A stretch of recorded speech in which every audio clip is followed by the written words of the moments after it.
Good morning, everybody. It's that time of the week again. It's Friday, and of course, building up to the Premier League football. Once again, my batteries have been recharged from last week's disaster. I know Mike might be the same as me as well. But I want to bring in my guest for today, Mr. Mike Mad Dog Angus. How are you this morning, buddy? Brilliant, thanks, John. Yeah, great to catch up with you as always. It's been another busy week in the football schedule. Obviously, we've had Champions League and Europa League action. It's been there's been all sorts of stuff happening. We also had a little bit of Premier League action. Happy to say that it was the first prediction I've actually got right so far on added time. So I actually correctly guessed the score for that one, and it was a good fixture on there. It was Tuesday night, wasn't it? So I'm sure we'll get to that in just a moment. So how's your week going, John? Anyway, you been all okay? Yeah, not bad, mate. Not bad. Busy as ever, but good in a good way. The weather's slightly got a little bit better here in the UK for me in my neck of the woods. Anyway, it's getting not as cold as it was earlier in the week, and no more snow. So that's cheered me up a little bit. Because the problem is with here, we get such stupid snow. They just turns to ice overnight, and then it just becomes a nightmare for everybody. So it's not that wonderful snow you see on the films where it's like beautifully touched and everyone's playing out there in soft snow and building snowmen and all the rest of it. No, this is like slush and then ice in a matter of 24 hours. But how's things up your neck of the wood, mate? Yeah, glad it's cleared up a little bit. I've been doing this running challenge, haven't I, for charity. So I've ran now 45 miles this month so far, which is, I think, pretty good going considering I've had an operation in October. So I'm getting back into it. But then while I was running, it was freezing last week, and that bit of snow about that didn't help me at all. Whereas this week, once it's warmed up a little bit, suddenly I'm running 5 miles a go, and it's a lot easier. So yes, I much prefer this weather. But I know we haven't got the worst of it compared to some. I was speaking to some of the guys in the States, and New York was in a blizzard yesterday when we were trying to chat to SP3. His Wi-Fi wasn't pulling through that. He was having all sorts of snow issues, and Texas as well is in a horrific state from what I've heard. A lot of people struggling to travel there and just saying they're just not equipped basically for the for that sort of weather. They weren't expecting it. But me and the guys went to Vegas. Must be 2 years ago now, and it was the first time it had snowed in Vegas in 8 years while we were there. And it was just odd because we'd come from it snowing over here. I got there and it still felt relatively warm compared to here, but then in the evenings it just got really chilly and it started snowing, and everyone was we're used to it being from England, but all the guys there hadn't seen snow for 8 years. So they were all the staff were coming out the restaurants, filming and everything. No one's going nuts, trying to build snowmen out of like the inch of snow and stuff. So bit chaotic. Amazing, but amazing. Glad it's clearing up a bit now for us. Yeah, well, there you go. There's your weather update, everybody. Before we get on to some football, welcome everyone to pre-added time. This is our morning show of a Friday morning before all the fixtures take place. We'll be back Sunday at 7 p.m. as well to go through all the weekend's action, and there's quite a lot to get through as well. But Mike, we had, of course, the European football return, and it's come I mean, I can't say I enjoy Thursday night Europa, if I'm completely honest, but it is a nice distraction for me at the moment, considering what's going on with the Premier League. So it was kind of a welcomed addition to this week, because normally we've been getting a Premier League like week in the midweek for the last God knows how long, and it seems like we've just had so much Premier League football. But this has had a nice welcome change for me, and I'm sure for you as well in some regards there, Mike, from the Premier League. Well, so, yeah, go on, mate. I was going to say, John, I was doing a podcast yesterday afternoon and then went to and thought, oh, I'll have me run and then I'll watch the 8 o'clock match, whatever Europa Cup match it is, and sat down. There was nothing on and missed all the matches. So I just had to watch they all get the them done highlights. as early as they can. I tell you, they're like, let's just get this over with. Yeah. What a mistake by me there. I was just like, here we go. We'll watch some European football, see what's going on around the place, and then sit down, there's nothing on. Yeah, they have some crazy start times in that Europa games. Let's go back to, of course, the Champions League knockouts. These amazing scores here. I want to start with Barcelona, obviously. What a game that was to watch. And obviously, like PSG, they are trying to hunt down that Champions League. Come very close last season, obviously. And, you know, much like Manchester City, I think their owners are all about, we want the Champions League. That's what we're in it for. The French League, if we're honest, it's not the most incredible thing for them to be winning these days. It's very much like you'd consider Bayern in Germany for a lot of the same reasons. They've got the money, you know, they're expected to win, if anything. I don't think that comes at any huge thing. But obviously Pochettino in there now, he's got a wonderful array of talented players, a lot of egos to manage as well, I've got to be honest, because that's a hard thing. And if there's one thing I remember about Pochettino, it's that he never used to want to sign big players because he didn't like managing egos. Well, at PSG, he's got a whole array of egos in all that. You know, you've got the likes of Di Maria, you've got Mbappe, who's, you know, got to be the hottest player at the moment around, I would imagine, one of them, and obviously Neymar as well, and a whole list of others. But what did you make of that display, and how convinced are you that they might now be the real deal, Mike? Well, they really put Barcelona to the sword, didn't they? Mbappe looked absolutely awesome. Great hat-trick for him to score. And Stu's boy, Moise Kean, the Everton lad, is still banging them in for them as well. Yeah. He scored a cracker as well. So I think Stu's going to not be happy that they've let him go away, to be honest, because, you know, he was, hi, Lewis, good to see you, man. Good to see you, buddy. Yeah, so, I think Stu's going to be fuming that they've let Moise Kean go, because if anything, Everton have been suffering up front a little bit. They're missing that firepower at the moment, especially with Dominic Calvert-Lewin being injured for a little bit. And yeah, it just seems an odd decision to let him go. If he's, I didn't get to see much of him at Everton, but he seems to be banging them in for PSG. So, yeah, I think that could be an issue for them there. And obviously, Messi scored the pen as well. Classic Messi penalty. Wasn't missing that. But yeah, Barcelona. I saw a few comments on Facebook from Barcelona fans. I think Gary Ward from Wrestler Carnival's a big Barcelona fan. Saw him saying about them not looking as great as they do normally. So yeah, I think they've not had a great season from what I've heard. So yeah, I think Paris Saint-Germain there put them to the sword. Yeah, I mean, it's an amazing away leg there, and to come back to Paris with, I mean, you've got to consider them favourites all round. I mean, they could pretty much sit back if they want for the remainder of that and just let Barcelona and just maybe counter-attack with Mbappe's pace. You know, I think they've got every chance of going through now, and obviously just more misery for Barcelona at the moment. Nothing seems to be going well for them and Koeman. I can't imagine that's going to last much longer anyway, because I know that they're going to change presidents at some point, and he's not a Ronald Koeman guy at all. So I think his time is almost coming to an end. But you know, it seems for me like Barcelona are at that stage where they're almost aging out at the same time. It's been happening bits and pieces over the years with Xavi and Iniesta, but I think now we're at a time where all the players are really coming to that same age. Obviously, Luis Suarez left maybe a little bit too early in most people's feelings now, because look at him at Atletico Madrid. He's top goal scorer in Spain as well. Obviously, Griezmann's there. It's not been as fantastic as maybe what they thought he'd be when he came in. And they've got talented players. Don't get me wrong; they've still got the best, I would say, the best youth academy in the world of bringing through players. So they've still got that to fall back on. But I think it will take a few years to get back up to that established standard. And obviously, I suppose you've got to think about life without Messi at some point as well, because, obviously his contract is, I mean, I'm reading reports on here this morning, Mike, that somebody might be in for him. But, I mean, obviously his wages are ridiculously high.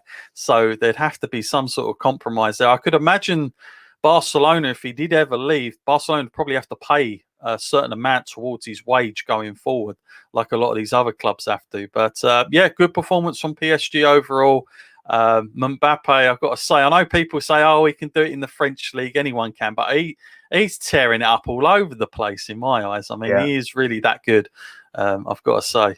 The other result, of course, it's the little known Liverpool for Mr. Angus up there against RB Leipzig. I mean, that was a great result for you guys, given what's happened. I'm sure you were just, it's one of those occasions where I spoke to a lot of my Liverpool friends and they said, we just want the result. We're not too bothered about the performance. We just need a win. And that's kind of what they did. What did you make of the game, my friend? Yeah, I sort of look at it as back to business, really. I feel like we've had like a bit of a dodgy spell, and it just felt like they were quite settled. They looked pretty comfortable in the Champions League, and Leipzig troubled us a couple of times, but nothing really too major. I think they hit the post early doors, and then apart from that, I thought we looked quite dominant in the match and looked pretty good. But then saying that, I thought we looked pretty good against Leicester, and then at that 15 minutes of madness. So just glad this time that we got the goals we needed, and 2 away goals, winning 2-0 there. It makes the second tie a lot more. Looks like we'll probably go through, so that's good. And Salah and Mane scored. Kabach got man of the match, so that was good to see because he's new to the team. He looked solid at the back alongside Jordan Henderson, and I just think it looked back to business and much better from us from the last couple of matches where we've had shaky moments. The guys looked solid. Thiago looked a lot more at home, a lot more comfortable playing this game than he did in the last. And it was just promising, and makes me look forward to seeing how we get on against Everton at the weekend even more, because if we can put out a performance like that, a solid performance with some good attacks and stuff, we should hopefully pick up a win in the Premier League at the weekend as well. So that's what we need to get back to winning ways. Yeah, so it's a good result for you guys, I think, especially the first leg, the away goals and all the rest of it. And they're no joke either. I mean, RB have been very good. I mean, they get a lot of high praise out there at the moment, and they set up in a very good tactical way as well, from what I see of them. So it was, I don't know. I think it could have gone disaster as well. So I think you've done well to come out of that and get the win, quite frankly, because they're no joke. On the following night on Wednesday, we had Porto, surprise result, I suppose, a little bit, being able to get 2-1 up over Juventus, and Seville losing 2-3, or 3-2 at home, 2-3. What am I sounding like there? My God. 3-2 to Borussia Dortmund. What an away win that is as well. Quite a good game, actually, from what I saw of that. But and of course, our boy Haaland is just, he don't stop either. He's another one that's just like, he looks like a player. I can't imagine what his fee would be, but I reckon he'd be well worth it at the moment for any top club that wants a goal scorer. And there was a couple of years back, Mike, just going off subject, where goal scorers were coming, they weren't as common as perhaps we'd seen them in the past, especially if you're like a fan like me in the 90s and early 2000s. It was always about 2 up front, and you'd have these amazing score charts all the time. But then it's sort of become about, inside inverted wingers. They get all the goals for you all of a sudden, and it comes from sort of other areas. But Haaland is kind of a throwback for me. He's kind of somebody that will have a massive fee on his head, I'm sure. But just starting with them first, Dortmund's win away there. What have you made of Dortmund? And a lot of people saying that they are the outside favourites here for this one. Yeah, it's the first time I've caught much of them this season, to be honest. But we spoke on the transfer deadline day about Haaland. There was potential that Chelsea was sniffing around him on I remember deadline day, Stu's but couldn't get reaction. yeah, couldn't get the money together for him or whatever. But they spoke about him on commentary last night, the night before, saying he was the Leviathan, and he scored a brace, Right. didn't he? He scored 2 goals Yeah. there, and he was looking really good, to be fair. And he is a bit of a throwback. He is a proper striker, you know. And going back to the times, you know, you had like Shearer and Ferdinand, Cole and York. We had Fowler and Owen and Heskey and Owen at Liverpool. And, you know, they were strike partnerships who were banging in them goals, and you knew what was coming each game, and you knew the defenders were watching them, but they were still bagging all them goals. And that looks exactly what Haaland's like. He's not a winger. He's not cutting in from the sides and burying one, curling one into the top bin. He's he's getting in there, getting in the nitty gritty, and he's smashing them goals home. And obviously, he needed it for his team because Sevilla still scored 2 goals there, didn't they? So it's it's important. He's done the job, and away from home, it's a big result for them. I don't know how far they'll go in the tournament. It depends who they run into, I think, in the next round. Yeah, and if they get past Sevilla, obviously, you never know. Yeah, they have been struggling in Germany in Bundesliga this year, but like I still think the Champions League, like when teams get into that, they are a little bit different and they do come out differently for it. And Haaland, just to add to him, and by the way, when you just talk about the old partnerships there with back in the day, I was thinking Tottenham. Who did we have? Oh, it's mainly Sheringham. And then a whole bunch of riffraff around him, like Chris Armstrong for years, Stefan Everson, if you remember him, God help us. Yeah. The only one I'll throw in there as a decent one was Klinsmann, so I'll add that one in. I think I was trying to think to myself, who did Tottenham have up there? Oh, only Sheringham and a bunch of nightmares that never paid off. But yeah, nonetheless, Haaland, he makes a lot of his own goals as well. That's the other thing with him. I think he's one of these guys that doesn't necessarily need to have the whole team built around him. I think he's that kind of a throwback to the old strikers. It's kind of like when you used to be able to put, back in the day, you'd buy an Alan Shearer if you were Blackburn for the fact this guy can score your goals, and the same as Newcastle, they just did it no matter where they were because they had that all-round game about them. But I think that's slightly different over the years, the teachings of that position. And of course, the other game, Porto 2, Juventus 1. Porto, I mean, they always get overlooked in this competition, if you ask me. They're always in there and always like the least favourites to win, but they always manage to get to this part most times. So, I mean, they've given themselves half a chance, but, I suppose most people believe that Juventus will be able to turn this one around at home. Obviously, the likes of, all their fantastic array of talent in Italy at the minute that they've conjured up. They're not short of a few stars, but where do you see that one going, Mike? Do you think the Juventus will turn it round for the next leg?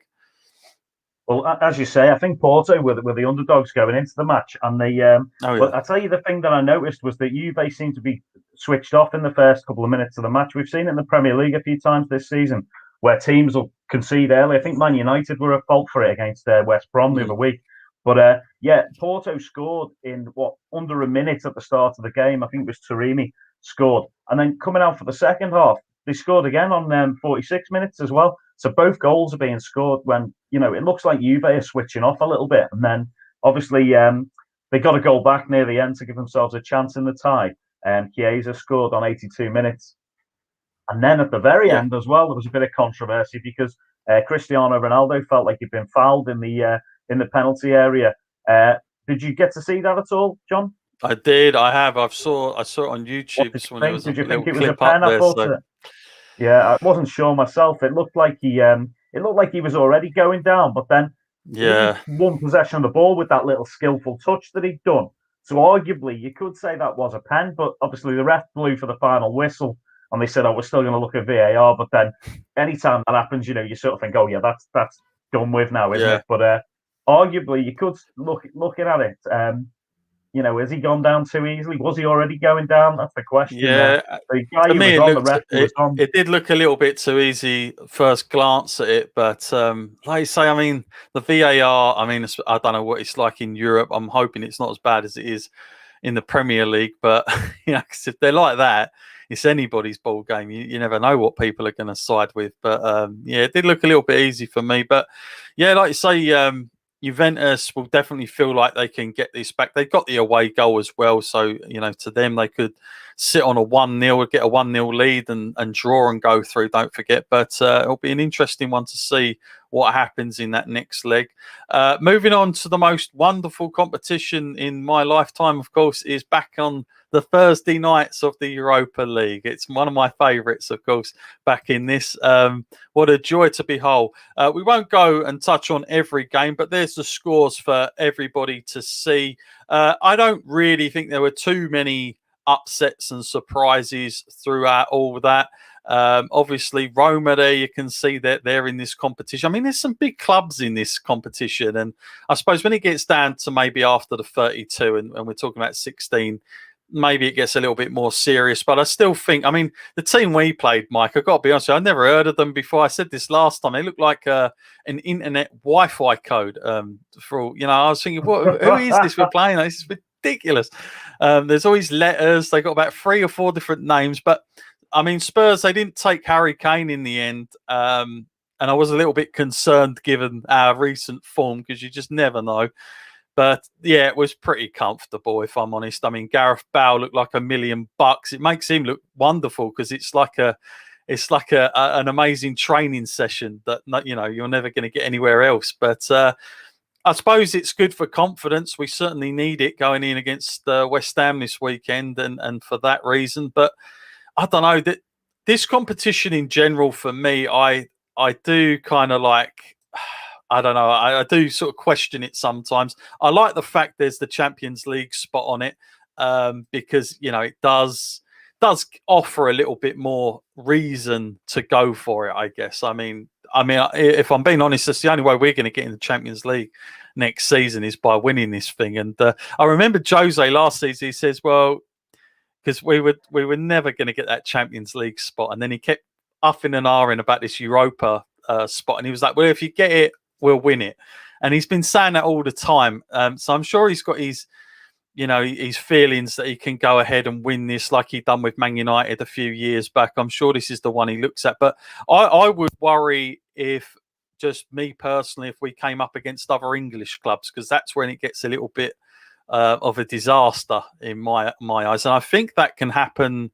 I'm not sure if I think it might be from the quarterfinals, so that's available to take place, but I'll have to check that one out. But any surprises in all this slot for you, Mike? Did you see any of the? I know you said you came on at 8:00 last night, expecting Champions League quality football, and what'd you get? Nothing, because they like to get this thing over and done with. That's why I think all the teams feel the same. That's it. Just get out there and get back. I had to watch them 30 on 30 repeats instead. I was watching about Garinha and all sorts of different bits of past football. Probably more entertaining. Yeah. I did catch a lot of the highlights. Obviously, we'll just touch on Tottenham first. Bale did look a lot better in this game, and that goal he scored was a cracker. Son scored early doors, didn't he?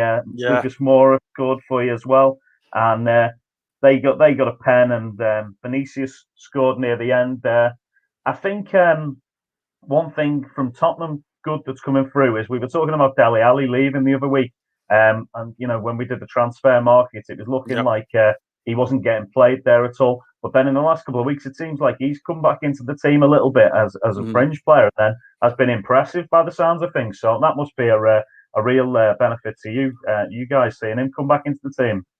Yeah, I think I'm kind of glad that's happened because look, regardless of if he wanted to go or he didn't want to go or Jose didn't want him or anything else, we've got him, at least for the remainder of the season. So it's like, you just want to sit him down like we've done with Danny Rose, basically, to the point now where even if we haven't got any left backs, we still don't play him. We'd rather play a right back in that position, which is just, I just think that gets ridiculous at that point. So Dele Alli is a player who,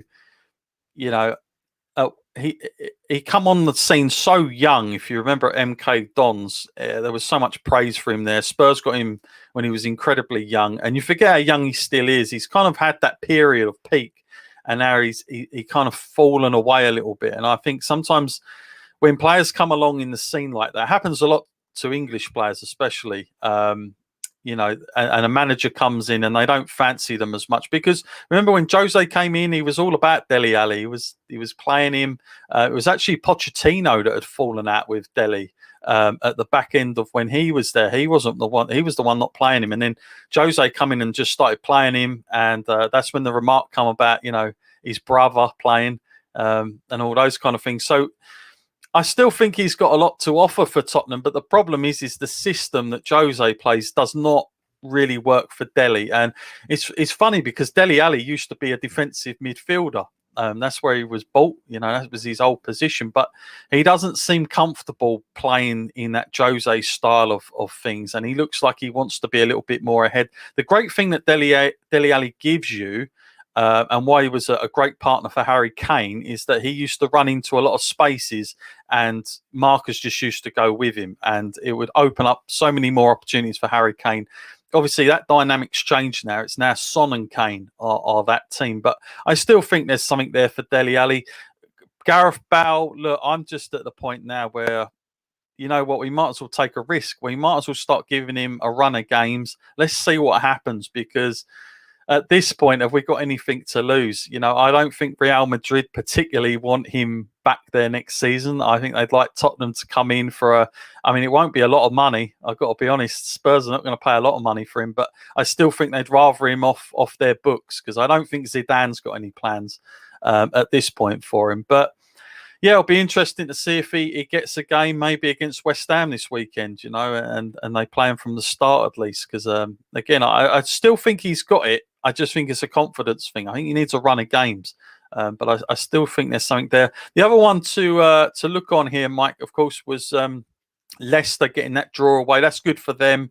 I think they'll go home. Obviously, Manchester United 4-0 to the good there. I mean, got to be good for them. Fernandes had another great game for them. Yeah, that's the thing that scares me. I think Man United are going to be all about this competition as well. So I'd be a little bit fearful for some of these, clubs but other than the English teams, I've got to say, I think it was one of us in the group or a Facebook post I saw. It was like, how can an English club not be winning this season when you consider everything else around? It's like, yeah, I've alluded to Roma and AC Milan, but I mean, you'd fancy an English club to pick it up this season. Obviously, Benfica won, Arsenal won. Bit of an average game. There wasn't a lot to it. I think Arsenal will pick up the win at home, to be honest with you. I can see them going through on that, but it was a lot tougher than I think they thought it was going to be. But Benfica are not a bad side. They're not on a bad outfit. So they gave away that penalty, didn't they? In the set, that was Benfica's goal, wasn't it? What cost. And then.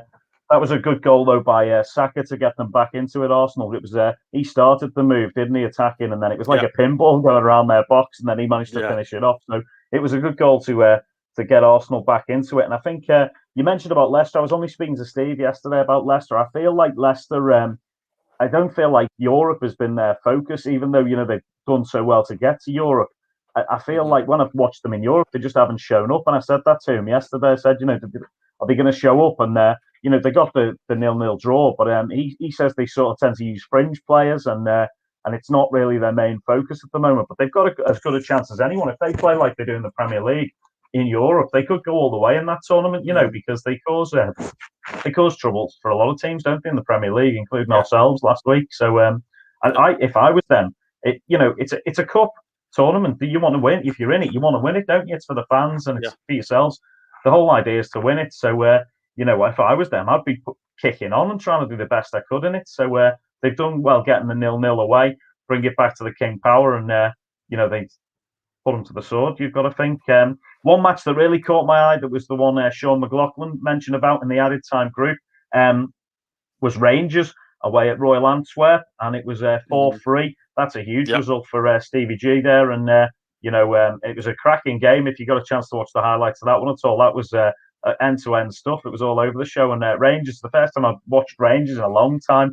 I remember, Rangers and Celtic used to be in everything, didn't they? And we invariably would draw Celtic every season when we were in the UEFA Cup back in the sort of late 90s, early 2000s, and that was always a big money game, wasn't it? Celtic versus Liverpool. So it's good to see Rangers doing well again, and picking up a 4-3 win away from home is great, and you've got to think they'll progress to the next round. It'll be interesting to see if they get one of the English clubs. Can they draw English clubs in the next round, or I is believe that, so. Yeah, in that? and I believe they can. Yeah, I believe they can. I think it's from the quarters, like it was last time, but yeah, that'll be interesting as well. Yeah, it seems like a lot of games in the Europa. Like Spurs started the Europa like almost back in pre-season, and it's just been game after game after. I think we had to play 3 games just to qualify into it. So it's just been crazy the amount of games you have to play in this thing. But that's the only problem with it, because if you get knocked out now, you just think, what was the point of all that sacrifice? Yeah, and it does get good like experience that. For the players, but on a season where the matches are so tight and compact and everything's getting played 3 games a week, you can see why teams have prioritised. Yeah. Okay, one guys. Thing we didn't get to mention was sorry, John. No, you're cool. We got time. Stu pointed out that Young Boys versus Bayer Leverkusen was a cracking match in the. I know he loves his Bundesliga. It was 4-3. Well, all I noticed was when he sent the results over to me. He said, "This is a cracking game." I said to him, he had a laugh. That's some sort of fake name, isn't it, that you've sent over there? Because it was played at that stadium with the I saw or whatever it was called. And I said to him, "That's not a real stadium, Stu." And then obviously the picture came. A lot of people have had a lot of fun with that this morning with the pictures I've seen. So that should be where the finals takes place. I mean, why not? Let's just get it there. But no, thank you very much there, Mike. Go and check that game out. Obviously suggested there by Mr. Stu Palmer himself from Stu's Wrestling Podcast. He'll be back with us on Sunday, I'm sure. And we'll be back straight after this with Premier League build up, everything that's going to go down over this weekend's, the games to watch, the games maybe not to watch. We'll be giving our picks to what to watch. We'll probably get that completely wrong, as I did with Arsenal and Leeds, but we'll see you after this. Ladies and gentlemen, this is Millie McKenzie! She is at least 5 sandwiches short of a picnic. Casey Owen!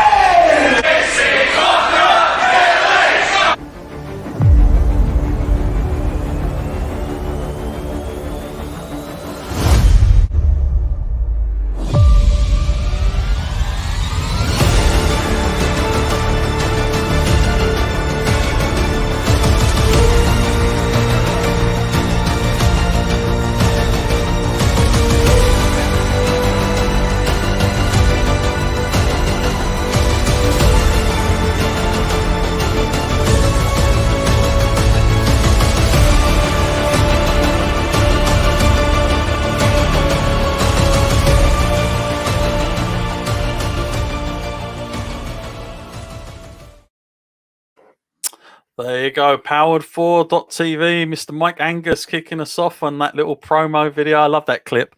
Very good there, Mr. Angus. Of course, our wrestling ring announcer, you'll see lots of Mike over on powered4.tv at various promotions, of course. And if you want to sign up to that, go ahead. Powered4.tv, everything over there, including wrestling travel that Mr. Angus was a part of yesterday. You had, of course, Georgia Smith, great guest there. It was great you speaking to her there, Mike. You look very happy doing that. Obviously, Davey Boy Smith, British Bulldog, finally inducted this year. Obviously, it was meant to happen last year, but cannot wait for that. I think for us UK wrestling fans, it's the mark that's been needed to happen for such a long time. I can't express how long we've all been waiting for that to happen. But fantastic nonetheless. Anything else you got coming up you want to plug, Mike, whilst we're talking wrestling? I was just going to say, I really felt like I was going to Bath for the UK yesterday, talking to Georgia. Really trying to put across how much Davey Boy meant to everybody, because I think obviously he's a huge part of my childhood. What a star and what a representative of Great Britain, in the UK. I wanted to let her know what a hero he was, and I thought that was a great chance to chat to Georgia yesterday on Wrestling Travel, and Justin Clapper as well had a chance to interview her earlier in the week. So his lockdown sessions has been released now as well. That's available now. Yeah, make sure you check that out. Yeah, and also. Yeah, I was going to say also for next next week we're gonna have Georgia Smith on as well on powered4.tv, talking all things about the British Bulldog. For those people that know me well, my first ever interview, which was in 2014 on a podcast, was with her mum, Diana Hart, and we're only supposed to go for half hour, but we ended up talking for like 3 hours. We just got so into it and dived into all these crazy things. She really helped me out a lot. She kind of put me on the map back then. So I'm always appreciative of that family, and what a family, wrestling family it is, and dynasty they have there as well. Also next week, someone from your neck of the woods, Michael, I know you're a big fan of. Big Guns Joe is going to be joining me next week as well for an interview. We're going to be talking about everything that he's up to. Obviously, he's in action this Saturday as well. Natural Progressions. You can see it on Demand Progress and the WWE Network. It's absolutely great to see him on there. One of my favorites. One of my favorite interviews as well. Back a couple of years ago was with Big Guns Joe in person. Quite the character. Very hench, of course, and strong is what you got to say about him. Yeah, you got to put that money in. He is the man. He is definitely the man, and you can see plenty of him on Powered 4. I was going to say, John, I remember working with him. Must have been about 3 years ago now, and he was hench back then. But he was doing, he was sponsoring Wrestle Island, and he was doing his at the merch stand. He had his shakes and everything on the merch stand that he was selling, his hench shakes. But he was there was one point where he was on a trampoline skipping and lifting weights at the same time. Mate, I tell you, they'd be some great vignette videos. I reckon. Get him doing some of them now. Yeah, I reckon he could make his own brand. I said to him, we had a rowing machine under the ring, and he was pulling that out during the match and getting on the rower in between bits of moves and stuff. Fantastic. Absolutely fantastic. Yeah, you can see plenty of him on Powered 4. Okay, back to football now and Premier League action. And actually, that's last night, so let's not go there. No, it actually kicks off today, of course, tonight, should I say. Wolves will be taking on Leeds United.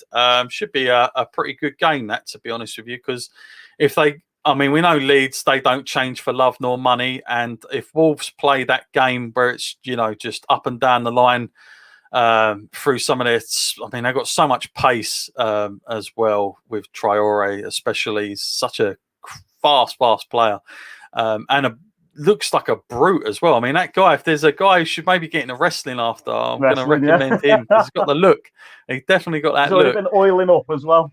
Exactly. He's definitely got that. So that's tonight. That's gonna I'm kind of looking forward to that, because I just think it'll be really open and I can see goals if that's the case as well. Who did you predict on that one, Mike?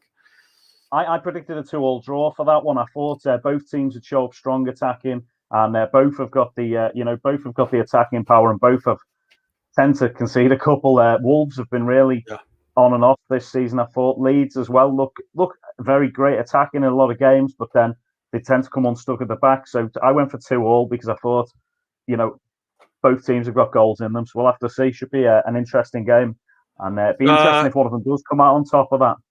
Yeah, I'm actually going to go for Leeds win. I'm going to go for a Leeds win. They are very inconsistent, but and it's funny because it's weird, isn't it? With the manager, what's his name? I always forget. Bielsa. That's my brain gone. Bielsa, of course. Thank you, Mike. That's why you're here. Thank goodness, Mike. Bielsa, you either love him or you hate him. Like, I've heard a lot of people, critics recently about him, saying that, he needs to adapt, he needs to modify a bit more. And I was watching some pundits the other day, and then, on the other side, on the flip side to it, everyone enjoys that football. They're very appreciative that this guy doesn't, change for love nor money. Obviously, Pep Guardiola is a massive fan of the guy. For me, I suppose because I'm not a fan of Leeds, it's easy for me to say I enjoy that football and I like seeing it all the time.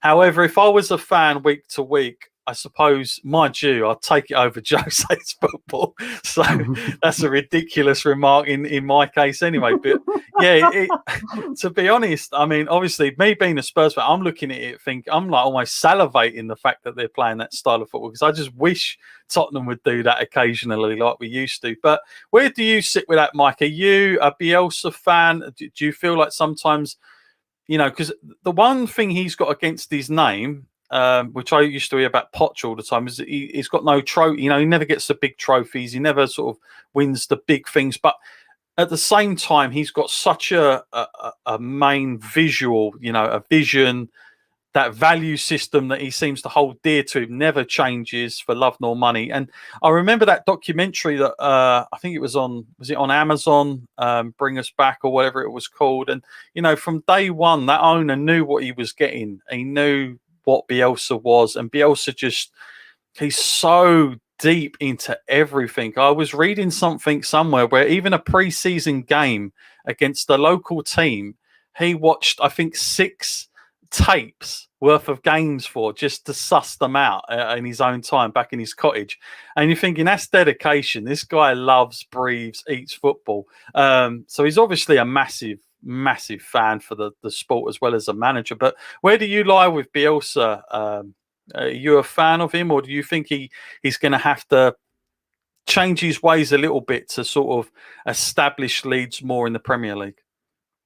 Well, I think I absolutely love the way that Leeds play. I've been, enthralled by them all season. Every game is a joy to watch because they're so attacking and everything. And with that as well comes, if you're attacking so much, you've got to defend well. And I think if he solidifies the defence a little bit, they'll be even higher up in the table. I think they've had a bit of bad luck, to be honest. Some of the games I've watched, I thought they could have come away with the win. And there's just a couple of times where I've watched and I just think, if they've just done one more little thing there and got that on target, it's a completely different story in some of the matches. But I think Bielsa's done a great job. He's brought them up. And I went to Leeds University. So when I was at university, I had a couple of good friends who support Leeds. And we'd go and watch them quite a lot. And we ended up, a couple of us worked at the stadium at Elland Road selling programmes. And if you sold programs, you got a free ticket to the match. So I thought that's a great idea. Actually, you go and sell programs for a couple of hours, and I think it was like you got paid 20 quid to sell programs for 3 hours before the game, and then got a free ticket for the match. That's Can't go wrong with that, can you? So the match I saw there was probably Leeds at that time, 2003, where they still had like people like Viduka, Harry Kewell, Rio might have still been sniffing about at the time, and Smith. They had a great team, and we saw Liverpool play them there. I think it was 3-3, if I remember correctly. But that was sort of then after that, Leeds had a bit of a downturn seasons after that. So but we'd still see all the Leeds players out and about around town on a night out and stuff. So, but I think just my friends who are Leeds fans, I think they must really be enjoying the football they're playing. Be glad to be back in the Premier League where they believe they deserve to be, and Bielsa's guiding them through. And I think the things that he's not going to adapt, is he? That's the thing. He's not going to change. But what he might do is bring in more players who play in that system even better, and you might see them kicking on and being even better next season. And similarly, you might find out that it was just the excitement of getting promoted, and they were really putting on a show this season, and they might have a mare next season. But either way, it'll be exciting times to see, and I'm sure the match tonight will be an exciting one because there are so many great players on show, and it will be a good one to watch on a Friday night football. It always tends to be the exciting matches, doesn't it? So we'll have to see what happens. Yeah, no, I'm with you there with Bielsa and just flashing up the league. Just going to put it up here. I mean, Leeds in 11th. I mean, it's not exactly somewhere I wouldn't expect Leeds to be. I mean, I don't know why people would be so concerned. I mean, they're not out of it yet, but still, you kind of expect a team that's just come up to be, considering they've not adapted or changed their football style. I don't see that as a bad thing. I still think, they could build on that with a few more key signings, players that.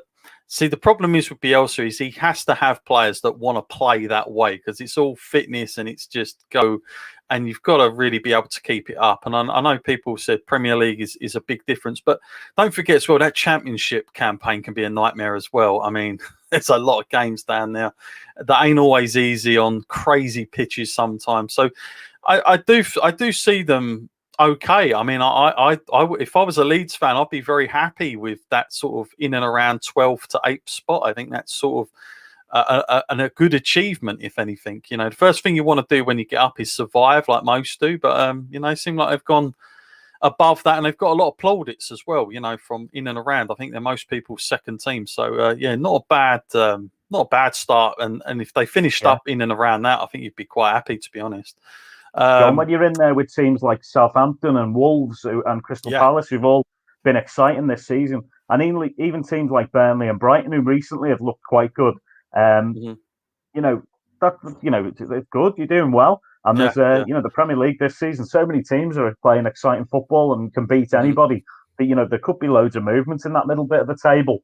And, you know, for Leeds, from how they started off, you know, you could have even expected them to be a little bit higher up the table. But to show, like, with the down with Southampton, who were only top of the league a couple of weeks ago, it's like, you know, it shows how well they're doing. So good on them. Yeah, no, absolutely. Moving on, we've got Southampton at home against Chelsea. That's tomorrow's early kickoff at 12:30. Chelsea, you know, under the new boss, he's got a crazy stat out there as well with shots on target and clean sheets and all the rest of it. I mean, he's had a fairly decent start, but sometimes managers, when they first come in, they get a honeymoon period, and you don't quite know maybe until maybe even next season, if we're honest, really, with what he's going to do and change. Have you been impressed with him so far? The little things he's made. He's obviously quite a character as well. He's been coming out with a few hitters in the press with some of the stuff he gets up to. I think I was reading somewhere he's in a hotel at the minute, and he's just reading crime books and stories from the UK because he's just bored and all the rest of it. Obviously his family's still in Paris, so that's got to be a bit of a nightmare. But what have you made of him so far as a manager? Because I've got to be honest with you, I didn't know too much about him. I'd heard the name. I knew he was a Paris Saint-Germain, but I probably knew as much about him as I did Emery when he came in at Arsenal, you know. So what have you made of him so far? Yeah, it looks like he's got the team quite focused, and they do seem to be playing for him a little bit better.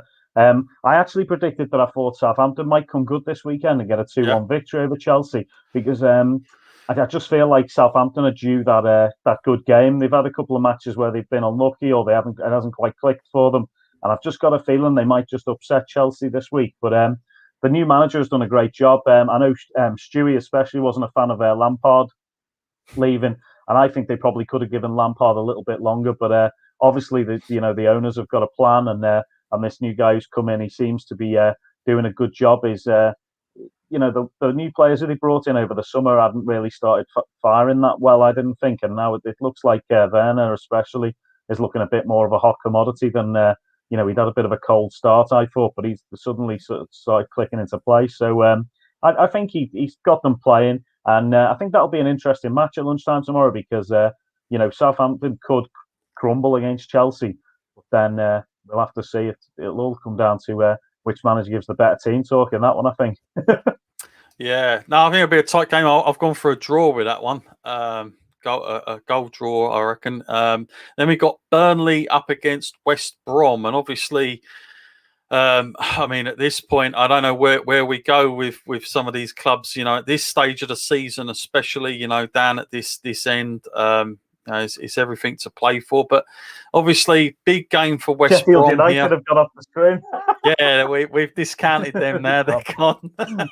Sorry to the Sheffield. Let me take that. There you are. There you guys are. 11 points from 24 games. I might have been doing you a favour there. With that one, but at this stage of the season, look, I still think, Sam Allardyce, you don't rule him out until it's over, because this guy, I remember when he took over at Sunderland once, and they had the foe and that, but even he weren't doing that great at the time. He was struggling, and it took an Allardyce to go in and get something done. Is this just one of those ones, Mike, where Allardyce's record may become, it's like the Undertaker's streak? Are we about to see that maybe for the first time, where he does go down with a relegated club for the first time? Or do you still think he's got a chance? I think, unfortunately, he's come in too late for them. If you look at it, what we spoke about the other day briefly was just that they've picked up 2 wins in the Premier League this season. They've got to win 4 matches just to catch up to the team who they could get out of the relegation battle. So that's double what they've already won this whole season. So literally, what they've got 12. How many games left? 15 games, is it? Roughly. What are we on now? 20? Yeah, something around that for most clubs 14, down there. 14 games. Yeah. And so out of that, they've got to pick up really at least 6 wins. So that's literally 3 times what they've won all season so far. Unless they put together a miraculous, really good run. And, at the moment, I can't see it happening. If anyone was going to get out of there, I think Fulham might have a chance because they've really looked a lot better recently. And even like beating Everton, they could have drew with Everton earlier on in the season. I watched them 2 games, and I've seen a couple of Fulham's more recent matches as well, where they've looked pretty good. But even they've got to put together a run of results, and I'd say it'd be more likely them escaping than West Brom. But as you say, Allardyce has got that pedigree where he just saves people from relegation. But I think it was just the damage had already been done, unfortunately, for them at the beginning of the season, and I don't think they'll make it out of that quagmire of the relegation zone there, unfortunately. But, I've actually gone with a Burnley win here. I just think Dyche and they've been on.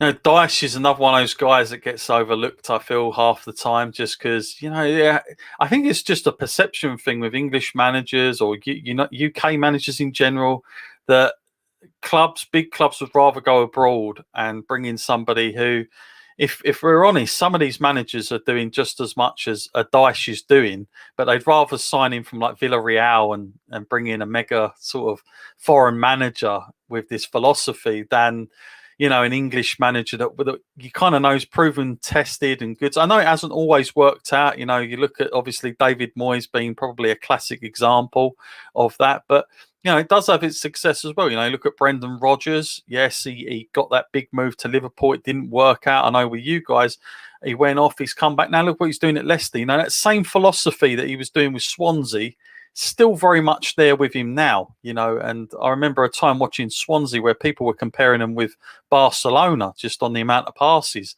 they could do before a goal. So, I do think there's always that stigma with English managers for some reason, but Dyche is one of those guys that, for love nor money, I could never see a Chelsea or, one of the top sort of 6 clubs ever going, we'll get him in. That'll be a big move. It's odd, isn't it? But for some reason, our perception of him, John, I think, isn't it? Yeah. And I think if, imagine the fans of someone like yourself, what about Tottenham? Imagine your reaction if they said, after Jose, we go Dyche. We're bringing in Sean Dyche. You'd just be like, what? Well, the only time I can remember that happening is we had Martin Jol, and then we went to Juan de Ramos, who was just a nightmare, even though he won our last cup. And then we were in so much bother, and then they just went, right, Harry Redknapp's coming in to save the day.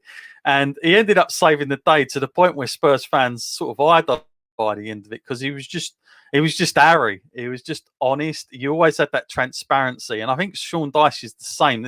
If there's one thing you appreciate as a fan, especially in this day and age where we feel the gap as from footballers earning ridiculous amount of monies and being fans and obviously putting down so much money sometimes, we feel like that gap isn't there. But if there's one thing you appreciate as a fan, it's when a manager can be honest with you and just say, you know what, we were rubbish today. We'll be back next week. I love that from people sometimes, but there's not enough of that because they always want to, defend their players, and they're very careful with PR and all the rest of it. But it is nice when you get somebody like that that's just going to be brutally honest and say, no, we were crap today. We'll be back next week. And sometimes that's all you want to hear sometimes after certain things. Other games, of course, we got your boys, the big Merseyside derby, 5:30 tomorrow, Liverpool, Everton. Now, obviously, sort of run of form on both teams hasn't, been amazing at the minute, but Everton were on a good run. They've got plenty to play for because they've got games in hand. I know Stu Palmer pretty much wants them to dig in and get those results in those games in hand. But this one should be a very feisty affair, given everything that's going on at the moment. I'm sure the Evertonians will be thinking a good time to play Liverpool is now. What is the atmosphere up like there, Mike? I mean, is there still a belief for Liverpool, even though the league is kind of somewhat over, but that Champions League spot is still very important? Yeah, I think you've got to take every game as it comes now, and I think we need to look back at the derby earlier on in the season where we scored in the last minute and it got disallowed for the closest of VAR decisions, and the fact that Everton basically ruined our season is injuring Van Dijk and Thiago when he was looking good when he first started. It was the other match was a bit chaotic. Richarlison got sent off, didn't he? And it was it was a good match. But then Everton I've watched Everton recently. I've watched more football this season than any other season in the past. We've been on lockdown and stuff, so Everton have not looked quite as good recently. They've picked up a couple of injuries, and a couple of players have looked a little bit off form. James has games where he looks absolutely amazing, and then he has games where he just seems to not want to play for them. Calvert-Lewin's took a knock, Richarlison as well. If Everton show up, they can do damage to us. But like the last couple of games I've seen, they've not been great. They played a little bit more better against City, but City just ended up dominating them and getting the 3-1 victory. But Everton played with a bit of passion in that game. So if they bring that sort of determination to us and we make mistakes like we have done recently, then we could be in trouble. But the run is that Everton haven't beat us for quite a long time. So we'll have to see. I think it's a game our players have got to show up for, and it's one that I'll be sitting at the TV, shouting at the TV, whatever happens. So I think we will get a 2-0 win, but we'll have to see. It's always got the potential for mistakes to happen and temperatures to flare. If there's one thing I'd say, you just need to speak to the players before the match and just don't have anything too wild happening, because it's a match that the referees are going to be sending people off in and stuff. After watching the first one where Pickford, put Van Dijk out for the season and it wasn't even given as a pen or anything. It was no decision, was it? They said someone was offside in the build-up or whatever. I'm still fuming about that now. But I think as long as the referee doesn't want to be sending too many people off in that one, and we don't need anyone losing their heads. But let's just hope our team can perform to the standards that we know they can, like the match against Leipzig in the week, and get a good result and keep cool heads. And it should be a good derby anyway. Definitely be an exciting match. Merseyside derby is always a good one. Is this Stu looking back at the last time they won, is it? It is. He's got the stats man. He's there. Thank you, Stu. The last time he had the champagne open. Yeah, it's got a decent bottle there, hasn't he? It's got an aged bottle. 95 sorry, Stu. I actually think I've actually gone through a draw in this, because I think Everton are going to be. I can't remember like too many games where the Merseyside derby's been sort of where two teams are sort of at the same part in the league and they kind of both want the same thing. And I do think it gives a bit more dynamic, because sometimes they go out and it's a bit like the North London derby. No matter where you are in the league, it's its own thing. But in this case, sometimes we play Arsenal and we're both looking for the same spot, and it changes the dynamic a bit. It changes us. We play more stricter, I think. And I think Carlo, I just got a feeling he's going to be saying to those Everton players, like, don't get carried away. Like there's an opportunity here to get in this top 4. They haven't been there for a long old time. And this is if you think about it, this season, we might not get another season like this with so many openings and it being so tight and everything else. So you've got to imagine he's going to be going all out for that. But at the same time, Klopp, he's I couldn't believe what I was reading earlier in the week, where there was these suggestions that he'd be sacked and all this type of stuff. I thought it was ridiculous. And I can only think that's the media just stirring it up more, if I'm honest, because who else are you going to get at this point? I know people were saying about Steven Gerrard, but I thought that's too early at this point. Like Klopp, if he'd have done things the other way round and say, he's still progressing the team and he wins, you can't. What I'm saying is you cannot be at that level, no matter what team you are, for that long, in my opinion. So I think Liverpool are still in good stead. I mean, you've had so many injuries. It's not a surprise to me.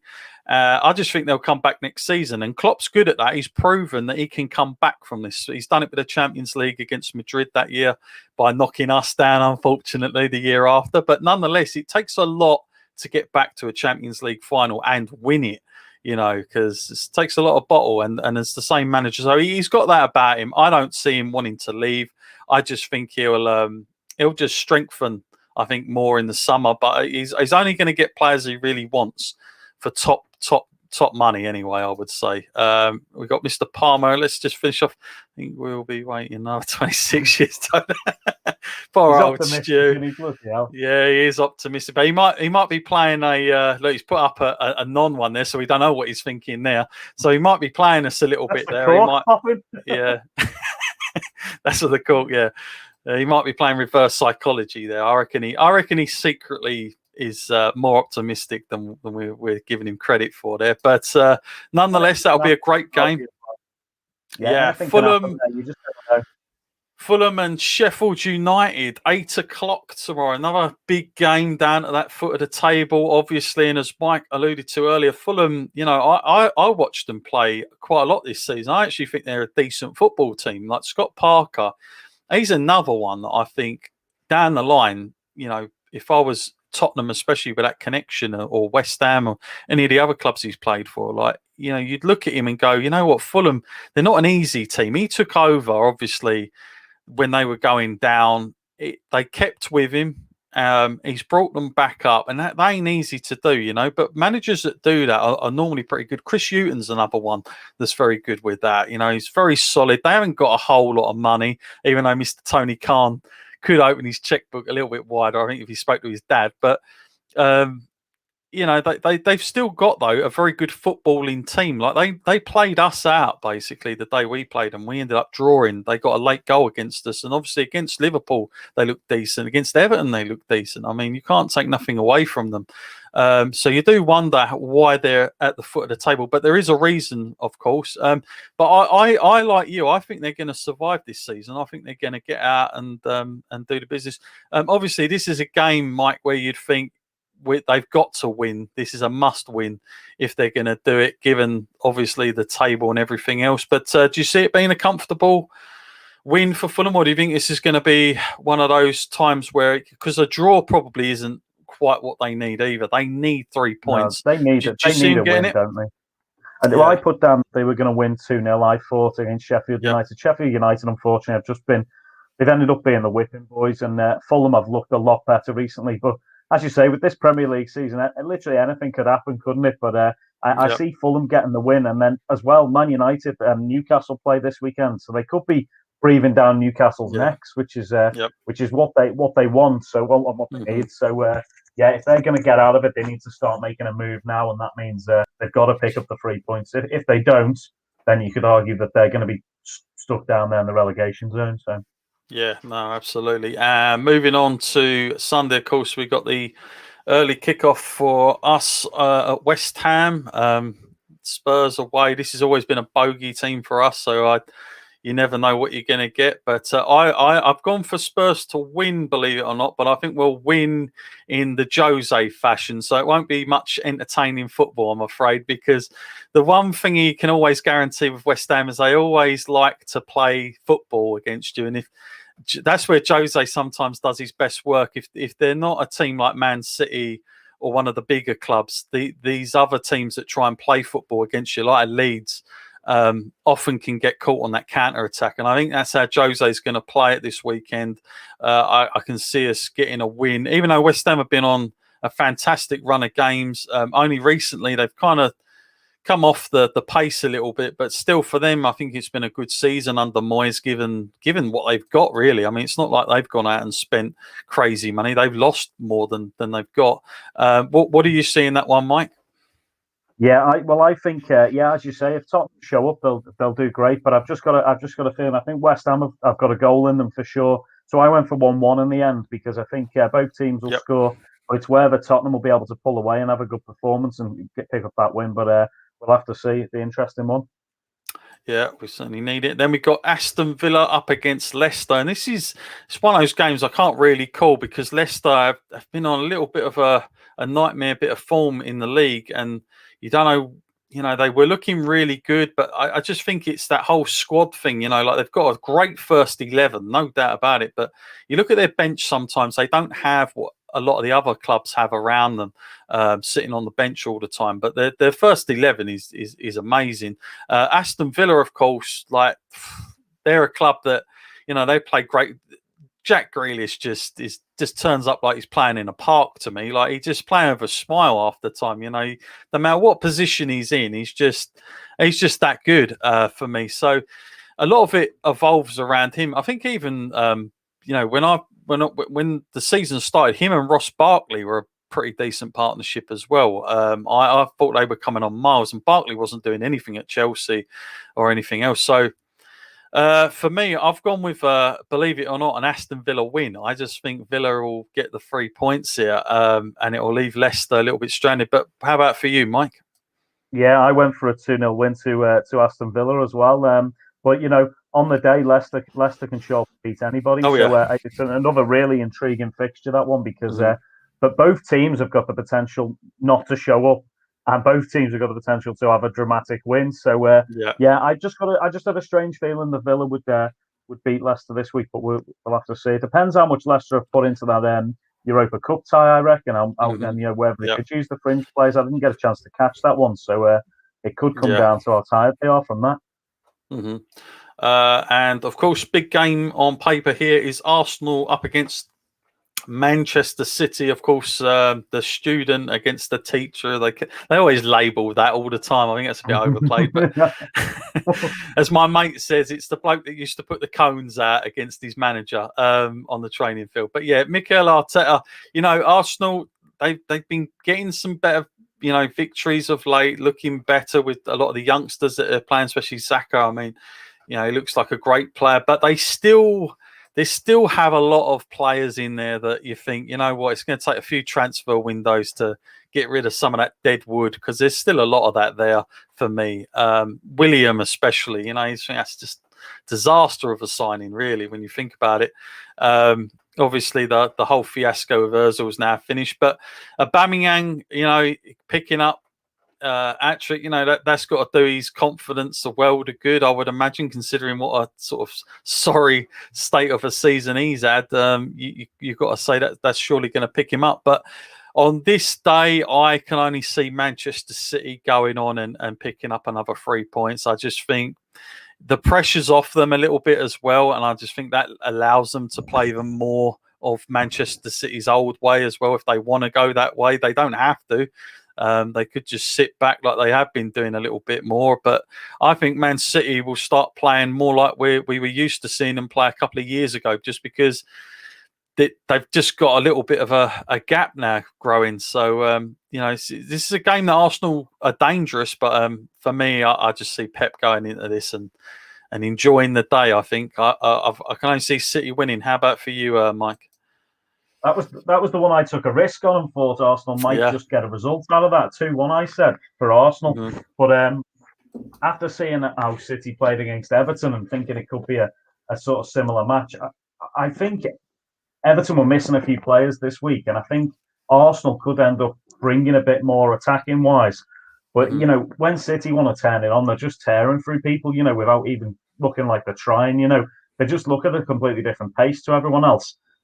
But saying that, Arsenal last week, when I watched them, when he got that hat trick, they looked a lot better than they have done. So it's another intriguing one, and I think it's one that City, if they do take their eye off the ball, they could slip up on it. So that's why I took a risk. I took a punt on that one. But I think the pressure is off them a little bit. So whether that'll make them relax or whether it'll make them go, gung ho and score a couple of goals, we'll have to see. But if they're going to slip up at any time, I think against Arsenal away from home is one that they could slip up on. So that's why I've gone for that. An intriguing game. I'm kind of looking forward to that. Manchester United home against Newcastle. First game in the evening at 7:00 should be an interesting game, really. I mean, I can only see Man United winning, if I'm completely honest. But any differences from you, Mike? And what have you made with the whole? We know, like, Newcastle was always a bit of a circus with the whole Mike Ashley thing, and you feel sorry for Steve Bruce sometimes. But what have you made with what they've got at their disposal? I mean, are Newcastle doing as good as they can do given their resources, or should they be doing better? You know what? I think that they're plugging away, aren't they? But I think Manchester United, Newcastle, Man United just seem to always beat them, don't they? Yeah. It's that the Newcastle have a match every now and again where it looks their way, but I see it being a Man United 3-1 victory. Newcastle have got Sam Maximan, who's a very exciting player who's looked good. It's But quick, yeah, I just think Bruno Fernandes and Rashford at the moment, and I think unless Man United have a really bad day, that they should ease a victory over Newcastle, and then that'll put the pressure on Newcastle at the bottom if Fulham are picking up points at the weekend. So it could be an interesting one, but I can't see Newcastle going to Old Trafford and getting a result, but they could surprise us. You never know. Yeah, they could. Intriguing game there, and of course the other game we've got on Monday night is going to be Brighton up against Crystal Palace again. Crystal Palace, you just don't know what you're getting there half the time either. They're another team that are very high up and low down. Obviously, they missed Saha a bit as well, I believe. But I've actually gone for a Palace win here. For some reason, my gut's telling me that perhaps Palace will pull it out of the bag here away against Brighton. But it's going to be a tough game. What about for you there, Mike, on that one? Yeah, I've watched Brighton a little bit recently, and they've looked pretty decent. I thought that they were going to win 2-0 against Palace because Palace have really been missing Zaha, who's their talisman up front. But as you say, the Premier League this season, it could go either way. But I think on recent performances, Brighton have just looked like they might have the edge there. But that'll be another interesting one as well. So there's going to be a few good matches to watch over the weekend. I'm very excited to catch up with everything. And of course, you've got the other half of the Champions League next week as well, Jonathan, if we've mentioned that. But Chelsea have got Atletico, and Man City are playing Borussia Mönchengladbach. So that should be an interesting week of Champions League football as well. So it just keeps rolling on, mate. We've got more to look forward to. And Spurs are playing next Wednesday instead of Thursday. They wanted to get that game moved just because of the Premier League schedule, which they were allowed to do, which is a bit of luck. I think it's the only one, but it's just a crazy time. Let's just take a quick glance at the league before we sign off on this one. Then, before we go away, obviously Manchester City looking very rosy at the top. Look at that, 10 points between them and Manchester United at the moment, and of course Leicester in there. This is probably the first time in a long time, Mike, where we've seen the league. The amount of games are almost very similar. Like we've had such a weird season where games have had to be called off, of course, due to COVID and all the rest of it, and the pile up of fixtures that we've had teams sort of 2-3 games behind at some points. But obviously now it's very much, I think, where it needs to be. Obviously, my beloved Spurs are in real trouble. I can't really even see us getting top 6 at the minute, the way our form's been. But obviously, would you see anything major? Who's your top 4 at the moment? If you had to pick top of your head, who would you be looking at? I'd say City are going to will take the title. I can't see them dropping 10 points, to anybody. Leicester have looked good in the league, but can be hit and miss. Similarly with Chelsea, Man United have had a really good run, but then they every now and again they come up against a bad result. West Ham have, I feel like they've overperformed West Ham, to be fair. But Liverpool, we've had a terrible, disastrous run. There's no doubt we could have been right up there. There's been like 5 results that have gone bad for us the last couple of weeks, and it's really dropped us down. Everton, if they beat us, are going to be joint on points with us by the weekend. And Aston Villa have got the 2 games in hand, so they could leapfrog a couple of people and end up right in the mix there. Coming a little bit further on in the season, looking at the fixtures we've got coming up, I think we could move back up into the top 4, but it's just going to be if we bring that performance from the Champions League into the league and beat Everton, we'll be looking in a lot better position. So that's what we've got to aim for. So take each game as it comes. If we win that, we'll be moving back up a little bit. And the Premier League this season, anyone can drop points. If Man City do drop points at Arsenal and Man United beat Newcastle, it could be exciting near the top as well. We'll have to see. But it's all speculation. We'll have to see what we get, and we will be covering it all on Added Time on Sunday night at 7. So make sure to join us then, and we'll have some spoilers for you then. Yeah, let's hope so. We need it for the entertainment value. And of course, the other side of the league, as we spoke about earlier, very, very tight down there, but still room, still enough time. I think even for West Brom, they get on a run. There's still time for that to happen. But of course, statistically, stats wise and the average wise, there's not a chance in hell. But you never know with football, and especially this season. So I'm not going to rule anything out just yet. I think, if I'm being honest, the only one I do rule out is Sheffield United, unfortunately, because they haven't looked at like they're going to pick up any head of steam. Such a shame as well, because they played such great football last season. It's almost like the teams know the way their style is now, and they've just caught them off at every which way. It's a bit of a shame, but I think they can bounce back if they keep half the players, and it's not what you'd call superstar players in that club. So their wages and everything might be able to go down for a season, and if they can get back up, season rebounds, they'll keep the same core of players, which wouldn't be a bad thing. I want to thank you, Mike, for taking this time out of me this morning. Of course, all Premier League to look forward to. We'll be back at 7 o'clock on Sunday night with myself, Mike in the house as well. We've got a special guest coming on as well. Stu Palmer will be back. We'll see if he's happy or not happy between you. I can't wait to be the divide there this time, Mike. Any plugs you want to say before we wrap this one up?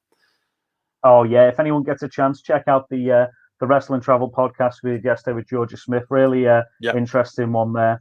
Keep an eye out for me on Twitter at Angus Mad Dog, and obviously check out my Instagram. Loads of wrestling pictures over there, and I'm sure, John, in the near future we'll get our memorabilia collections out there, and we'll do our record that at some point. That'll be great for people to see. There's some I've got some cracking match day programs there, and all sorts of stuff from childhood that you'll remember. So that'll be a nice little vintage one to record one day. And just have a great weekend. Everyone enjoy the football, and hopefully the mighty Reds will pick up a win in the derby. But we'll be discussing it with Stewie on Sunday. So whatever happens, it'll be good banter. So we'll catch you then. Absolutely. We'll see you Sunday, folks. Until then.